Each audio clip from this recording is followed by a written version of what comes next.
अभी भाई कुछ देर पहले ना एक बच्चे ने एक क्वेश्चन पूछा था कि सर ये बताओ कि असफल होने के कारण क्या है, क्यों कोई भी स्टूडेंट असफल हो जाता है और कुछ व्यक्ति आपके सफल हो जाते हैं। तो देखिए आपको दो तीन चीजों का अगर आप ध्यान रखेंगे तो ये चीजें आपको श्योरली सक्सेस कर देंगी। अदरवाइज आपका समय और पैसा ये दोनों के दोनों इन्वेस्ट भी हो जाएंगे, खत्म भी हो जाएंगे, लेकिन रिजल्ट क्या आएगा आपका जीरो आएगा। ठीक है, तो देखो सबसे पहली बात ये समझ लीजिए, अगर आप सफल होना चाहते हैं तो आप सबसे पहली जो बात है वो भाई इस बात का ध्यान रखें, फोकस। इधर ध्यान से सुन लीजिए, सबसे पहली बात है बेटा आपका क्या, फोकस आपका प्रॉपर जगह होना चाहिए। फोकस का मतलब है कि आपको एक ही जगह अपनी एनर्जी लगानी है। ठीक है ना, जैसे हम बात करें कि एक व्यक्ति है जो पानी पीना चाहता है, मतलब पानी निकालना चाहता है जमीन के अंदर से, उसके पास दो ऑप्शन है, 10-10 फीट के उसने क्या किया 10 गड्ढे किए। एक दूसरा ऑप्शन है कि उसने क्या किया 10 फीट का एक ही गड्ढा कर दिया, सॉरी 100 फीट का।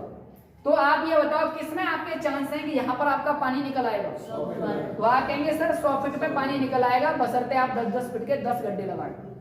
लेकिन आप देखेंगे दोनों में आपने बराबर ही कार्य किया है, 100 ही यहाँ खुदा यहाँ भी 100, लेकिन एक जगह फोकस प्रॉपर। ठीक है, दूसरी बात, एक बात आपको और ध्यान रखनी है भाई,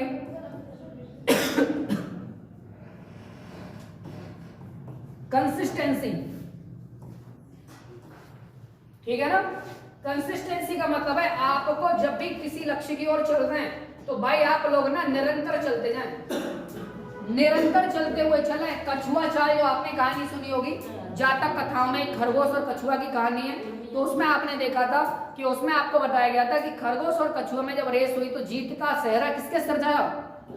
वो कछुए के सिर चढ़ा। क्यों चढ़ा भाई? उसके पीछे का कारण था कछुए ने जो दूरी तय की थी वो निरंतर तय की थी, क्योंकि वो रुका नहीं, जबकि खरगोश एक अच्छा धावक होने के बाद भी हार गई। और इसी वजह से हमारे एरिया में जब स्टूडेंट पढ़ने आते हैं, स्टूडेंट की पढ़ाई का मुद्दा क्या है, वो बस यही देखते हैं फॉर्म आ गया तो पढ़ लेंगे नहीं तो बंद, फॉर्म आ गया तो पढ़ लेंगे नहीं तो बंद। और इस तरीके से जब तक आप करते रहेंगे आप बस अपने पैसे में आग लगा रहे हैं समय में, और उम्मीदें पाल रहे हैं बेवजह की। इन्हें पालना बंद करो, किसी और काम पर फोकस करो। ठीक है ना, पढ़ाई लिखाई से आपका भला नहीं होना है, सीधी बात यह है। नेक्स्ट आपका तीसरा पॉइंट आपको समझना है, तीसरा पॉइंट भाई इसका कोई विकल्प नहीं है, हार्डवर्क। इसका दूसरा कोई विकल्प है ही नहीं, मेहनत करते रहो।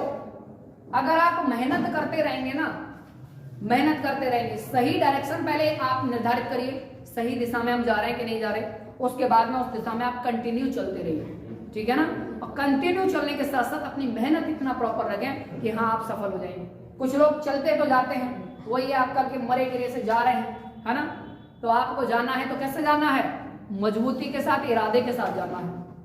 और पहले ये तय कर दीजिए कि आप यहां से चल रहे हैं और यहां आपको पहुंचना है। स्टार्टिंग पॉइंट भी आपका फिक्स होना चाहिए और आपका एंड पॉइंट भी फिक्स होना चाहिए। रिजल्ट आपको ये चाहिए अभी आप यहां पे हैं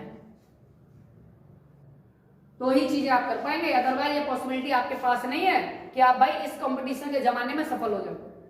सीधी बात है, इतना कंपटीशन आई है, जो तुम्हें लगता होगा ना तुम 2-2, 3-3 घंटे पढ़ के कुछ कर लोगे, भूल जाओ। 18-18, 20-20 घंटे पढ़ने वाले बच्चे भी हैं दुनिया में, और वो ऐसे नहीं है कि बरसाती मेढक की तरह कि अभी भर्ती आ गई तो पढ़ रहे, नहीं तो नहीं पढ़ रहे। वो कंटिन्यू पढ़ते हैं, रेगुलर मेहनत करते हैं, वो बच्चे हैं।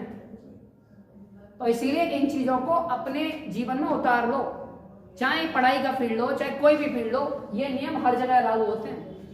अगर ये करोगे सफल हो जाओगे, और बाकी नहीं करोगे ना तो बस यही मिलेगा और कुछ नहीं। चलिए क्वेश्चन बन गया, आंसर आया। देखिए इन्होंने कहा विजय